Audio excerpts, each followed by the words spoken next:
Okay. Hello, everyone.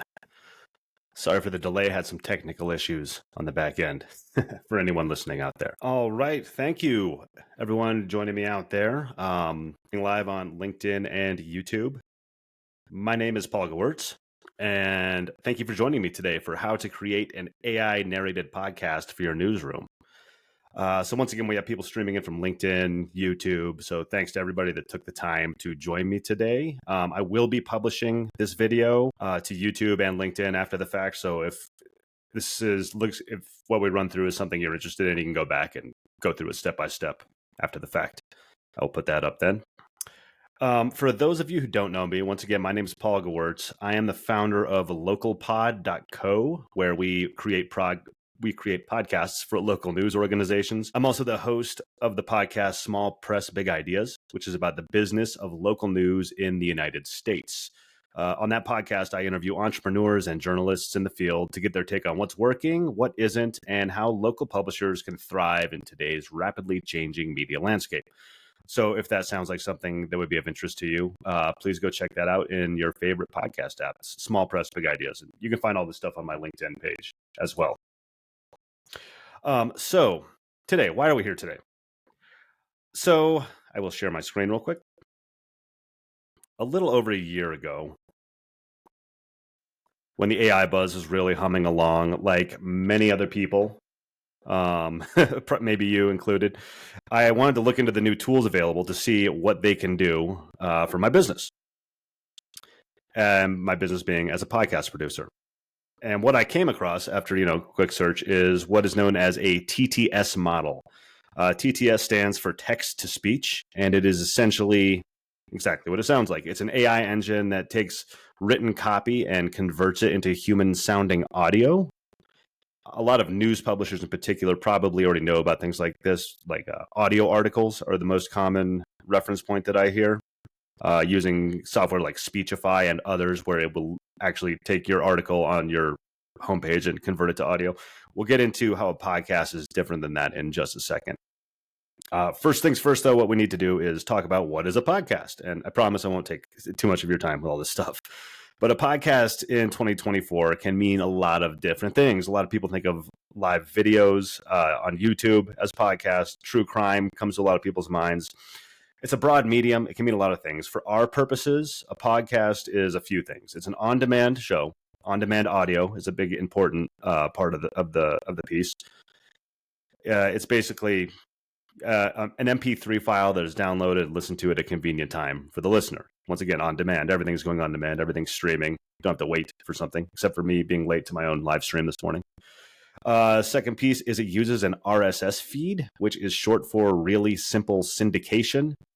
I'm sure most people know of RSS. It's a way to receive online content without having to search or browse for it on websites.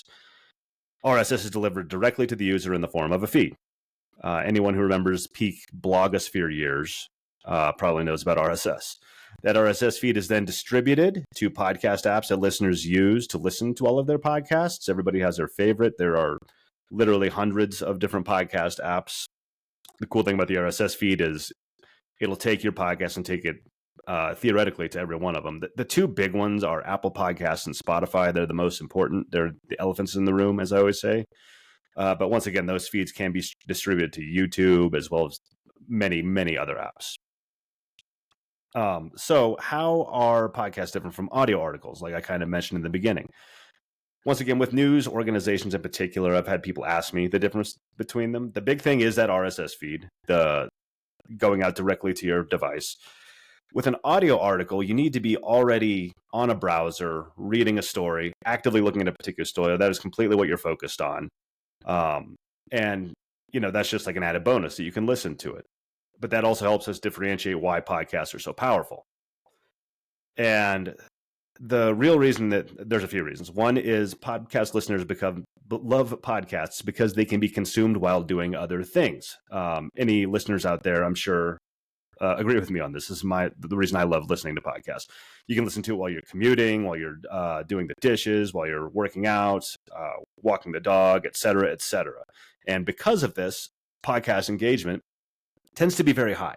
especially with relevant information like in your career field or your interests, or local news by definition is something you tend to be highly engaged with, stuff going on in your backyard. Podcast listeners tend to get most of their information from podcasts. I can attest to this. It's where I get most of the information in my life is through podcasts. And because of all this high engagement, they attract a much higher ad rates, CPM wise. We'll get into that a little bit later.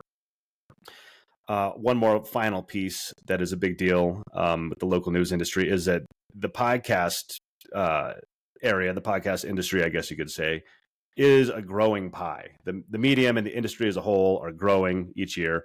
Even with the pandemic, you may remember hearing there's a huge spike in podcast listeners because everybody was stuck at home and trying to get information. Even with that spike in the podcast, it is still, the growth of the overall industry has still continued up and to the right. And it's just continuing to grow. It's going to keep growing, in my opinion. And that's a pretty quick overview of why podcasts are so overview. So with that being said, some bells may be going off in your head of maybe, how can we get into this with our newsroom? Let's look at the difference between starting a traditional podcast and one of these AI podcasts that we're going to cover today.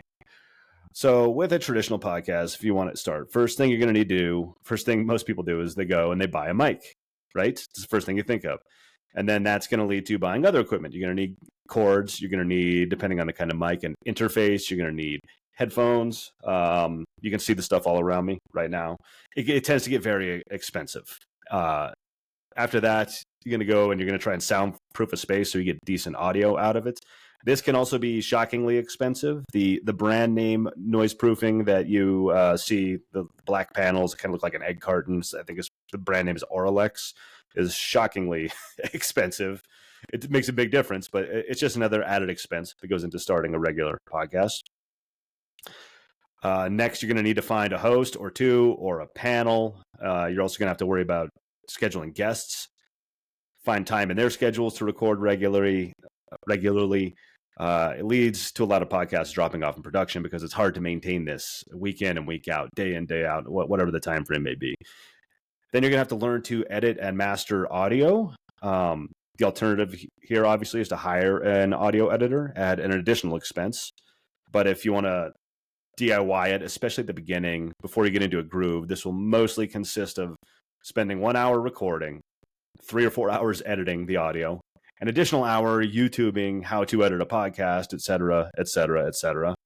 And it's just it can be a huge time suck. And then finally you publish the episode. And you rinse and repeat every week, and you can see why so many podcasts just kind of fizzle out over time, especially if you're not encouraged by massive download numbers right out of the gate, which usually doesn't happen. It does happen sometimes, but it's really a consistency game, podcasting. And I think there's a lot of opportunity missed by quitting at this point. So how do we reduce that friction and get a profitable podcast for a newsroom? Here comes my AI podcast that we're here to talk about. So I've been creating for about a year now, and it's a game changer in terms of resources, both time and money. So with AI podcasts, first step is you copy and paste your script into an AI text-to-speech platform. I use play.ht, which is what we'll be using in this demonstration. You choose your voice or cloned voice. You hit enter. Instead of recording for 60 minutes to get 40 minutes of good audio and then spending hours removing background noises and coughs and ums and ahs, you'll have mostly flawless audio produced in 1 to 5 minutes, let's say. You then take this, you do a light edit. And by light edit, I mean it's much less intensive than recorded people talking, because that TTS model never says or it never coughs. It doesn't forget what it's saying. It doesn't have a dog or a toddler in the background. It doesn't have spiky audio levels from people moving in and away from the microphone. You're basically, what you're doing is just checking to make sure that the model didn't hallucinate or pronounce a word weirdly, which does happen sometimes.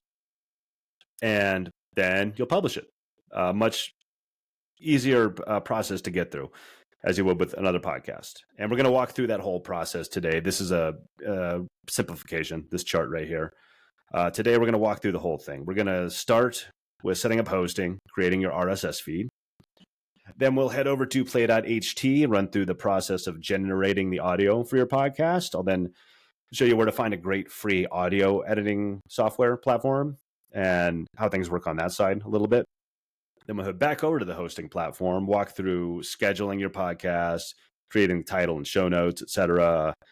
We'll talk about promoting your show and where I recommend news publishers in particular do that. And then we'll talk about monetization, which is an important piece of this. I'll talk about how to generate revenue and make this podcast profitable for your organization. And finally, we'll do a quick breakdown of everything that we covered during the presentation. So, first things first. The first thing we're going to have to do for a regular podcast or one of these AI podcasts is set up hosting. And I will share my other screen now. Just one second. So there's a lot of different hosts out there. One great one that I recommend to a lot of people starting out is transistor.fm. The basic plan there is about $20 per month, which is pretty competitive. That's pretty standard. It might range a little bit, but that's pretty standard for what you'll pay for hosting. You can go higher end. For example, as you see on my screen here, I use Megaphone by Spotify for my clients, which has really cool stuff like better analytics, dynamic ad placement, and some other fun tools. And that's, once again, that's what we'll be running through it on here. So to create your podcast, you'll go through, typical setup, give them your email, your payment info, create a password, go through the annoying tutorials that they have set up. But I'm not going to go through all of that. I think you've probably done things like that before with online platforms. So I'm just going to sign into my hosting platform. So the first thing you're going to do, and once again, your dashboard may look a little different. This is Megaphones. You go here, you go to podcasts. There should be a button right up here, create podcast. Simple as that. They make them pretty easy. You'll fill out all the basic information, podcast title. This is what's going to show up in people's, what's searchable and what's going to show up in people's feeds. Podcast subtitle is not that important, actually. I rarely even use it for podcasts that I'm producing. The podcast summary is a description. This can be as long as you want it to be. Local news, events, community happenings in our town, or whatever your use case may be. You'll upload a square logo over here that will show up in people's feeds with the name of the podcast on it, and just kind of dot all the I's and cross all the T's here. We'll set it up as episodic, which means it comes out regularly at a predetermined pace. That you can do serial also with news publishers. I don't see this so much. There are some exceptions, such as election coverage. If you want to do a one-off, election coverage, it runs for 12 weeks, whatever it may be, and then that's it. You can do that there. Rating, most of local news things will be clean, but you never know. You can label this on a per episode basis too, clean, explicit. I just leave a lot of them unspecified. Website link to your website right here. So when people click through in their app, it'll send them right back. Your publication's name, email, yada, yada, yada. Then you just click save. And at that point, your podcast will be created. Now, one thing that you don't want to forget here is the RSS feed is created at this point, and they'll have links to it and everything. Now, this does not mean it's going to be available everywhere. You still have to, a lot of hosts will help you with this, but you may still have to submit your feed to the different apps to be indexed and searchable on their platforms. Once again, the two big ones are Spotify and Apple Podcasts. And they do take some time to approve podcasts sometimes, especially Apple. I'm not sure why. But so as soon as you want to start a podcast, I recommend going through this process, even if you're not ready to publish any audio or episodes yet, just so it's searchable and findable and in Apple and Spotify. And then at the longest it may take is 5 to 7 days maybe to be completely approved and searchable and indexed. Once your RSS feed is created and submitted, you will, create your audio. The next thing we're going to do is we're going to head over to the TTS, which once again, the one I use is play.ht. So here's their homepage. generate AI voices indistinguishable from humans. I don't know about that. You can tell if you're listening to long form. They're not humans, but they're pretty good. There are a lot of these. There's a few dozen alternatives will pop up if you search for AI narrator or TTS or whatever you want to look for. In my experience, play.ht is the best value. They have the best sounding voices and the easiest platform to use, so I highly recommend them. There is a free tier that they have. Unfortunately, for our purposes, see right here, it says does not include commercial use. So unfortunately, you're going to have to go with the creator package. Commercial use includes podcasts, YouTube, most uses outside of, I believe, television broadcasts. Don't fact check me on that, but I'm pretty sure it's definitely usable for podcasts at that point. So you're going to have to sign up for that. And so once again, that lowest level is going to be about $40 a month. There's your first line of expenses in the whole thing outside of your time. Before we dive into using play.ht to create our audio, there's another related step we need to take before you create your first podcast episode, and that is reformatting our text. So the TTS models are good and they're getting better, but they're still not perfect. Little things can happen to mess up the audio, such as words that may be pronounced differently in your geographic area than the standard pronunciations. Things like phone numbers that written out will be narrated as if they were whole numbers. So instead of 720-496-1873, it would say 720 496 1385. I don't know if those numbers were the same. Things like that you will come across and recognize as you do this more and get used to it. So my favorite tool is good old ChatGPT right here. So what I do is I have this pre-formatted prompt for ChatGPT that edits out most of the common mistakes that come up with the TTS model. Yeah, I will just type this in. It says replace, talks about how to fix acronyms,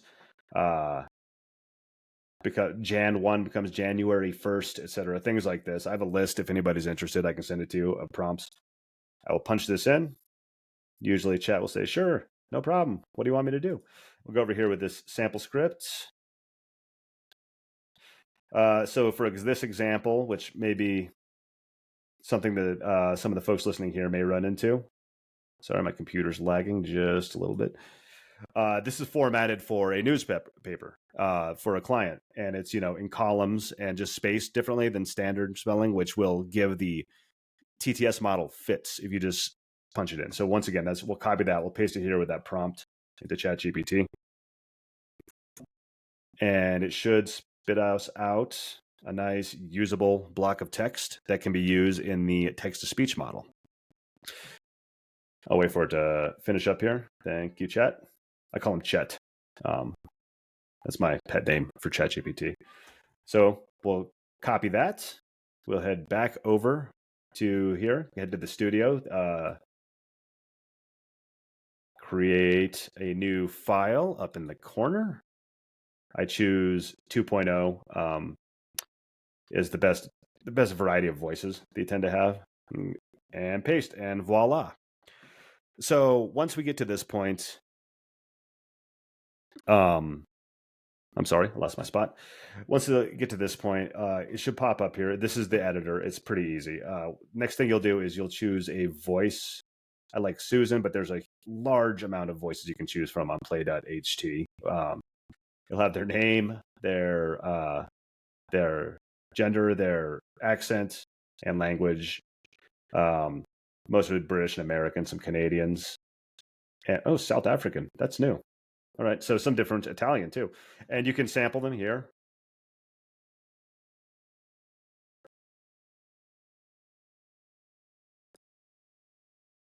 You can go through, find out what your favorite voice is. I like Susan for advertising in particular. Once you go through, you will click the one you like. Make sure you click apply to all paragraphs, or there'll be different narrators for different paragraphs in your thing. Hit confirm. When you see the name on all the different paragraphs that show up, you'll go and click generate all, and now you go and you have some coffee. It should pronounce all this. So you can sample, it's still generating right now. You can sample each paragraph separately if you want ahead of time. Or if you click down here in the bottom search bar, it will play the entire project. You can see the different paragraphs and reorganize them. That shouldn't be too important for our purposes. And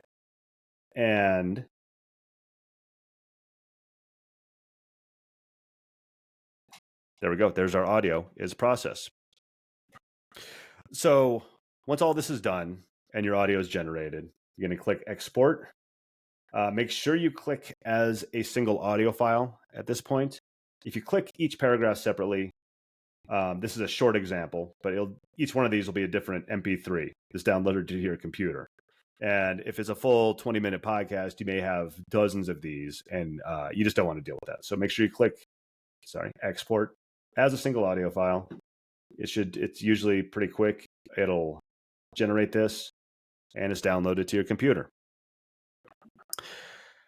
So you can technically post this right to your podcast right now. I don't recommend it because of the mistakes that happened that I kind of mentioned before. You're mostly done here, but leave this window open, and I'll show you why in the next step when we're editing. So the next thing we're going to do is we're going to need to edit. So you can use a lot of different softwares.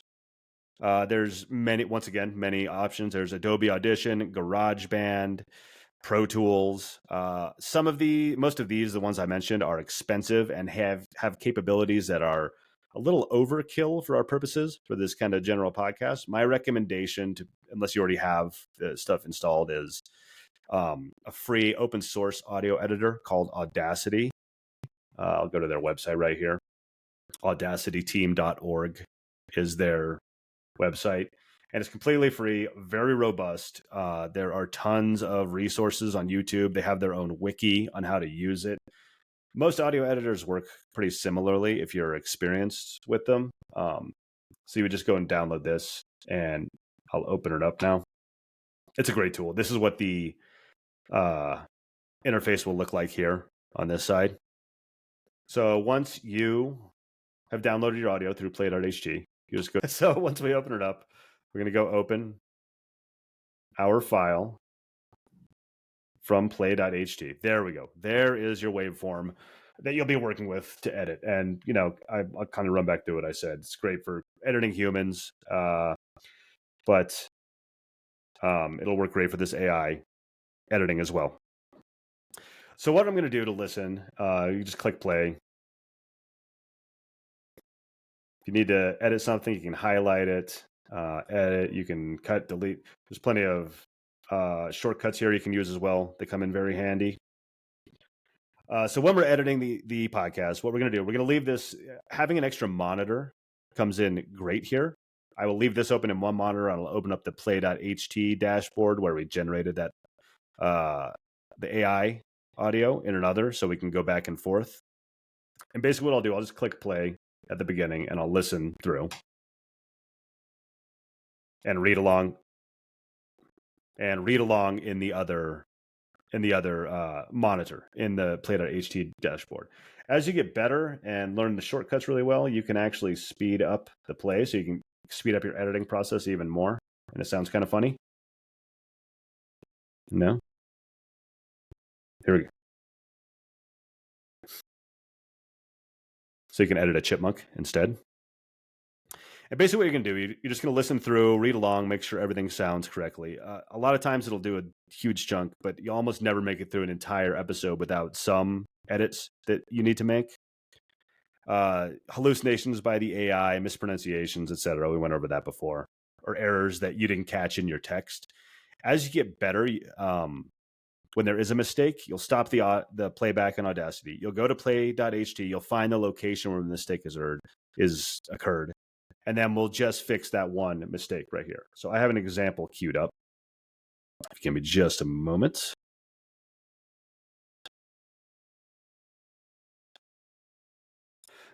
So let's say we ran into an example or a mistake. right over here in play.ht.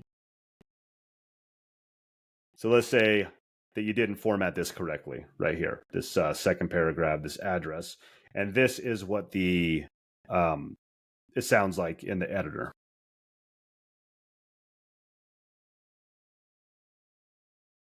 See, the TTS is great, but it's literal. It's literal minded. It doesn't know that it's Avenue, not Ave, and there's not a full 14,798. So what you'll do is you'll copy it, the mistake. You'll add a new paragraph, regenerate it right here. You can check it right in their app. When that is fixed, you'll just click download in the sidebar on the paragraph right here. Should be downloaded. You can head back over to your editor. Sorry for the back and forth here.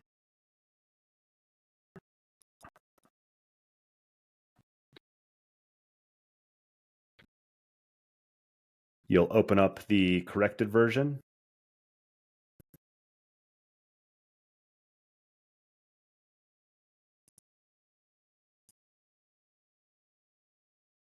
Sorry, this Audacity software is giving me fits today. It normally works. I'm probably missing an update. You will take, let's listen. You'll highlight it and copy it. Head back to the original and paste it wherever you need it. And you basically just continue this process. The actual editing audio, I could do an entire other presentation on. There's a lot of resources out there. Once again, I can link to. You'll just continue this process of audio spell checking, I guess you could say, until you're all the way through. Once it is good and everything sounds good, you're ready to upload your podcast, you'll click to File, Export as an MP3. And it should give you a prompt. Save, okay. And there, you can actually close this out at this point. I'm not going to save it. And we can head back over to our host.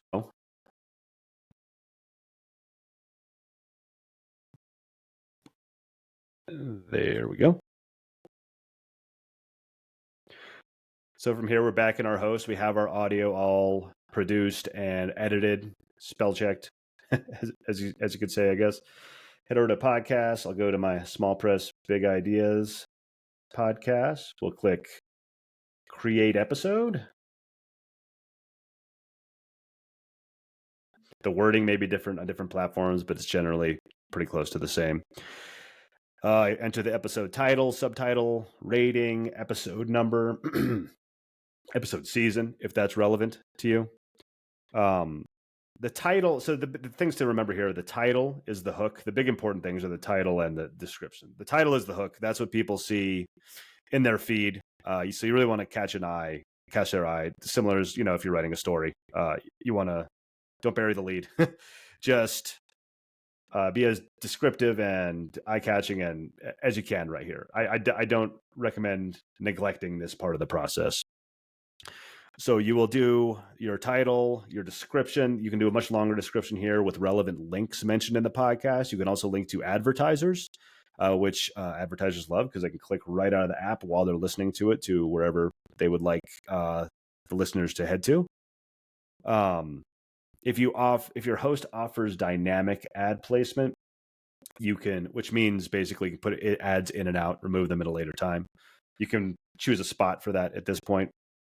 I'm not going to run through that right now, as it's not super typical.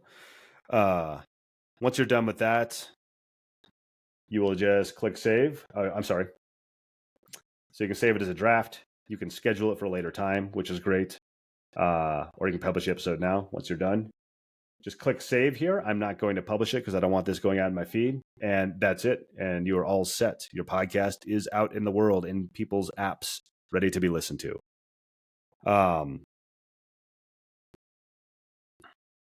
So that's basically the overview of how it's actually created. But that's not really where it stops because we still need people to, actually pay attention to your podcast and hopefully get it monetized as well. So now we will talk about Let me pop this right back up here. Let's talk a little bit about promoting your podcast. So one thing to keep in mind, and this goes into when we were just doing the scheduling or publishing now for the episode. One thing to keep in mind is if it's a regular podcast, meaning it comes out at a regular frequency, monthly, weekly, bi-weekly, daily, whatever it may be. Or I guess not for daily, but for weekly or monthly, I highly recommend publishing on the same day of the week every time. Podcast listeners love predictability. As a listener myself, I can state this. I can back this up. I notice if my weekly rotation, if somebody's missing from it, I'm like, what's going on there? And I'll have to refresh and look for it. So always try and publish at the same day of the week and roughly time of the day if possible. This isn't written in stone. It's just a recommendation that I've seen. And also the Apple algorithm in particular seems to reward this from what I can tell. The more consistency, I think it gets bumped up a little bit higher. I can't say that for a fact, but anecdotally, I would say that. Once the podcast is live, most podcast hosts will offer embeddable players, which is great for publishers. And sometimes some other promotional assets, like things you can put up on social media, etc. You'll embed these on your site or email. So it'll basically just be a player that you can play right from your site. And certain email providers offer this functionality as well. Makes it very easy for people to listen right there. And listen. Where to share. So my favorite is email. I like to say that podcasts and email are like peas and carrots, to quote Forrest Gump. I find there's a lot of overlap between newsletter readers and podcast listeners. I don't have any data to back this up, but newsletter readers, email readers, they tend to be highly engaged in longer form content, and also more just interested in their community for local news publishers in particular. So I highly recommend pushing it pretty hard with your email channels if you already have a strategy set up there. That's number one. And then, of course, social media is a great way to get it out there as well. One thing to keep in mind, some platforms, Instagram in particular, can make it a little difficult to link out of their ecosystem because they kind of want you to stay in there. Twitter or X, whatever you want to call it, and some of the others, I believe Facebook, you can actually put that embeddable player on there so that people can listen to it in their social media app. But if not, you want to find a way to link out to Apple Podcasts at a minimum, probably Spotify also. But anyway, Instagram, Facebook, and X are great options. TikTok can be great for certain podcasts. It's not a great option for these AI podcasts in particular, as they're purely audio. So you'd have to add another workflow to add in something visual to go with TikTok. You can get creative there as well, but I just haven't dove into it too much. So I don't recommend that for a purely audio podcast. Another kind of growth hack is local Facebook groups and Nextdoor are great. They can have a ton of organic reach. Most of them don't allow spam posts, but I've found that if you just take a little time, contact the admins of the groups and let them know that, you're a legit publisher in the area, they're usually more than welcome to letting you post about the podcast because it brings a lot of value, to their community. And that's a great way to get subscribers as well. And I also always recommend publishers post on their site. I even recommend, if your header isn't too cluttered, to add a podcast link right there. You can also have a dedicated page with a playlist that should be available from your host or the individual episodes as a blog post. And also links to, once again, all the apps, Apple Podcasts, Spotify. I just keep hammering that one home over and over again. So that's a broad overview. Once again, I could do a whole other presentation on how to promote them, but that's email, social media are your top channels. And then the players that they offer are great tools to utilize. So what's next? Monetization. I mean, that's one of the main reasons to get into this is to make your podcast profitable for your organizations. And there are a few ways of doing that that we'll get into right now. So first, we'll talk about podcast ads. As I said at the top, podcasts tend to demand higher rates than most other digital ads because of the high engagement that we talked about. it's just people are very focused on what they're listening to when they're doing other tasks. It's a great format for digital ads. The industry standard is CPM, cost per mil. I'm sure most publishers out there know what I'm talking about. It's basically the cost you can charge per 1,000 downloads or impressions, or downloads is the industry term here with podcasts. You'll find different information depending on where you look online, but the typical CPM of a podcast that I've seen is between $15 and $40 per 1,000 downloads. And once again, you'll find varying different information, and it goes probably a lot lower and considerably higher. One of the problems with podcast advertising is that it's notoriously hard to find data on who's downloading or listening unless it's a hyper-targeted audience or you're putting polls out there or something. So the great thing about local news podcasts is that they are highly targeted by nature, and you can say with a high degree of certainty who is probably listening. Podcast listeners tend to be more highly educated, with more disposable income for our purposes of monetization here, and they are targeted or they're geolocated within a geographical area.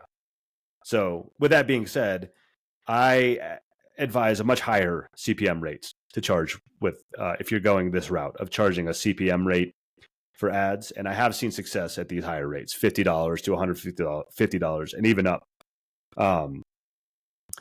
And it just makes sense for everybody. So it also makes it valuable, the geo-targeted nature of the local news podcast, and it appeals to advertisers that it wouldn't make sense to with traditional podcast advertising, such as, a local steakhouse, a realtor in the area. It's very valuable to folks like that. And it's all dependent on market, of course. So having explained the CPM model and the industry standard rates, I actually don't recommend most of my clients in particular start with CPM rates. Because you're not going to have a ton of downloads out of the gate. You may have very valuable downloads, but not massive numbers, unless you have a massive email list going into it. What I recommend to start for publishers is to charge a flat rate for a baked-in ad. So baked in basically means that you put the ad in the episode once, and it stays there forever.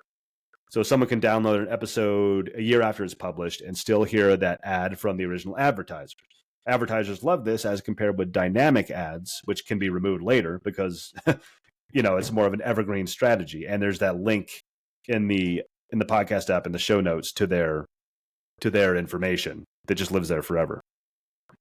There's a few different kinds of podcast ads. There's pre-roll, mid-roll, post-roll, and they're pretty self-explanatory. Pre-roll is at the beginning of the episode before you hear the intro or any part of the podcast. The mid-roll is placed in the middle of the episode. These tend to garner the higher rates because listeners are already engaged in the content when they play and much more likely to listen through the ad.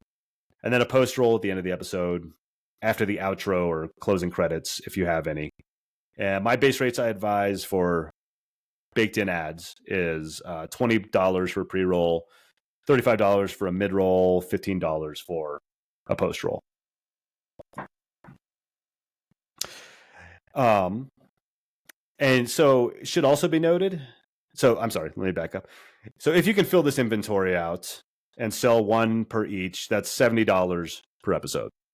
If you can fill that inventory out for a weekly podcast, do the math, that's $280 a month. It can be pretty decent. And, you can increase this frequency of the podcast even to do a daily or multiple times a week or whatever. There's no rules in podcasting. So you can also sell, and I'm sure if you're a listener, you've noticed this, you can definitely sell more than one episode or one of these positions per episode.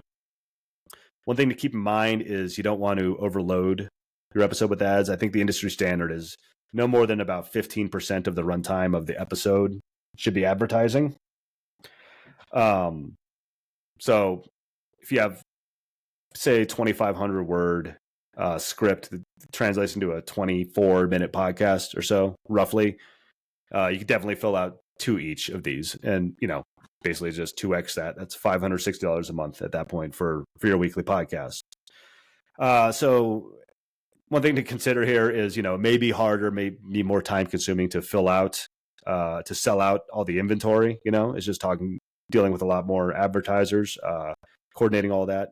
Another way you can go is exclusive sponsorships, which basically just one advertiser presents the whole podcast, typically with one pre-roll and one mid-roll dedicated to them, and then relevant links and offers in the show notes.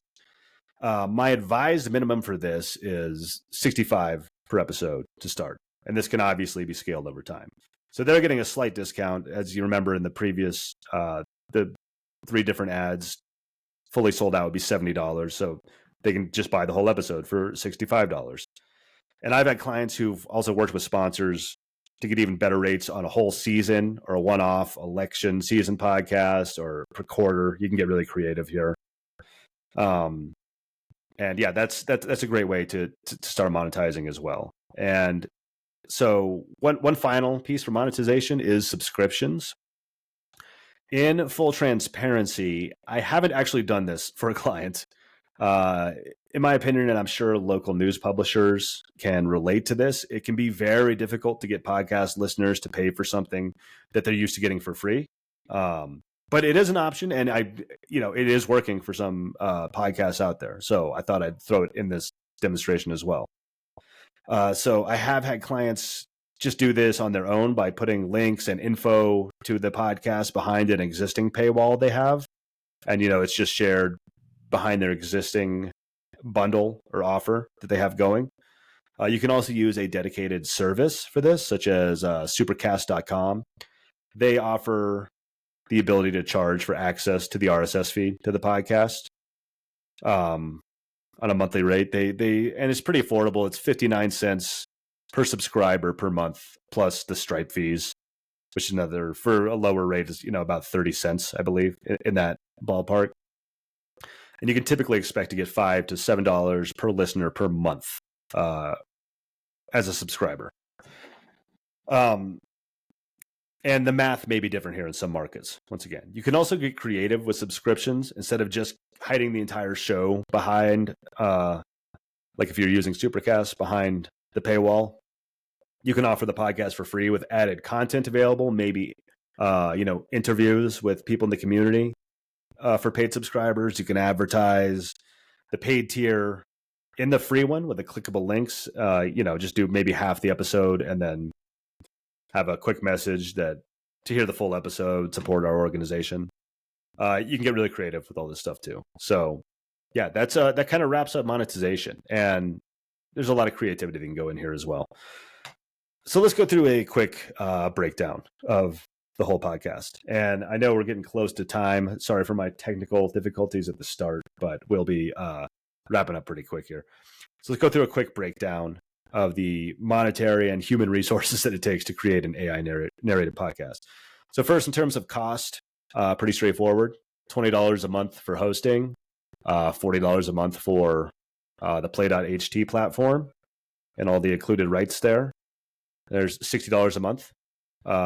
Pretty affordable, considering if you've looked into hiring other agencies or editors to work with you. But also time, you cannot forget time that goes into making it. So formatting your script, the ChatGPT for what I did was really quick, but it's going to be a much longer script, most likely, for your podcast. So I'd say 20 minutes per episode, 80 minutes a month. Generating the audio takes another 15 to 20 minutes per episode, an hour per month. Editing the audio is another hour per episode. Writing show notes, another 15, 20 minutes. Just maybe, I'd say conservatively, just under an hour and 50 minutes per episode. So 7 hours, 20 minutes per month time, expended there. And this is once you're up and running. There's going to be some learning curves, and it's not going to be this fast at the beginning. But you can definitely get that time down as you figure out your own workflows over time. So if you value your own time at $20 an hour, that's another $146 a month. So we'll call it $206 per month, which, is not that bad in terms of having an entire podcast out there for your organization. If you go back to our monetization piece, if you could fill out an inventory and get 280 to 600, there's really no cap on what they can be monetized for, and add to the bottom line there. So, with that being said, comes my obligatory self-promotion here. So the total DIY cost, as we went over, is $206 a month. My agency, localpod.co, we'll do all of this for you, everything we've gone over here. We've streamlined the process to make it as painless as possible. You basically provide your script or links to the stories you'd like to feature. We'll handle every other phase of production that I outlined here today. We also offer enterprise hosting. So the platform I showed, Megaphone there, once again, they have much more powerful analytics, dynamic ad placements, a custom Spotify podcast page, which looks really cool to link people to. And this is typically about $100 a month as opposed to the $20 per month. So there's an extra maybe $80 of value there. And we will do all this for you for $199 a month. This is for a weekly podcast. We'll offer this same rate if you want to do a monthly, bi-weekly. I discounted rate for more than this if you want to do multiple times a week or daily, but typically same math there. And the other thing to keep in mind here is it'll be launched within a week. We'll add a custom intro and outro with music to it. We'll eliminate your technical headaches, no lost opportunity costs. You can spend that 7.5 hours, doing whatever else you need to do with your business and not being overworked. And, that's basically what we can do for you. So if anybody is interested in that, reach out to me on LinkedIn. I'm Paul Gewirtz, once again, or head to localpod.co. You can DM me on LinkedIn at any time or email me, schedule a call from the website, and I'd love to talk podcasts. I'm also, available just to talk if you want to run through this on your own and you have any questions or concerns or what to expect. I'm always willing to talk podcasts and connect with folks out there. So once again, reach out to me if this is something you're interested in. I will be posting this recording on YouTube after the fact with some links to some of the stuff I talked about here today. So just head to YouTube, look for Small Press Big Ideas over there, or just follow me on LinkedIn. I'll be posting all the stuff on there as well. And that wraps it up. So thanks everybody for joining me. I hope this helped out. If you want to launch this on your own, just wait in the next several days. We'll be putting it up on YouTube. You can go through and watch the video over and over again. And once again, reach out with any questions or concerns you have, and that should do it. Look at that, 9 on the dot. I pulled it in on time. Okay. Thank you, everybody, for joining. You have a great weekend, and reach out anytime.